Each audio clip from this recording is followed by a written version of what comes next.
Hello! Today we're going to be working with a template designed for interactive education. It is created with interaction in mind. We will provide the base layer so that you can focus on adding your learning material on top. Let's get started. Tip number 1, customize your POS layout for speed and efficiency. Shopify POS gives you the ability to adjust your layout so it's tailored to your store's needs.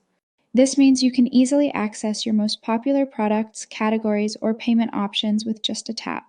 By customizing your layout, you're cutting down on the time spent searching for products and making the checkout process faster for both you and your customers.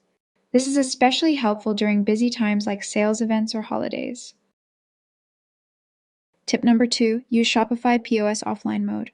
If you're in an area with spotty Wi-Fi or you're on the go, offline mode is a lifesaver. It lets you continue processing sales even without an internet connection. Any transactions made while offline will sync automatically once you're back online, so you don't have to worry about losing any data. This is perfect for pop-up shops or outdoor events where Wi-Fi might be unreliable. Tip number 3, integrate your POS with your Shopify store's inventory.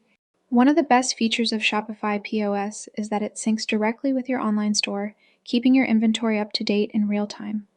This integration helps prevent overselling, ensures you're never out of stock, and makes managing your inventory across multiple locations a breeze. Plus, you can easily track what's selling best and adjust your stock accordingly. So to recap, customize your POS layout for speed, use offline mode when needed, and integrate with your online inventory for a seamless experience.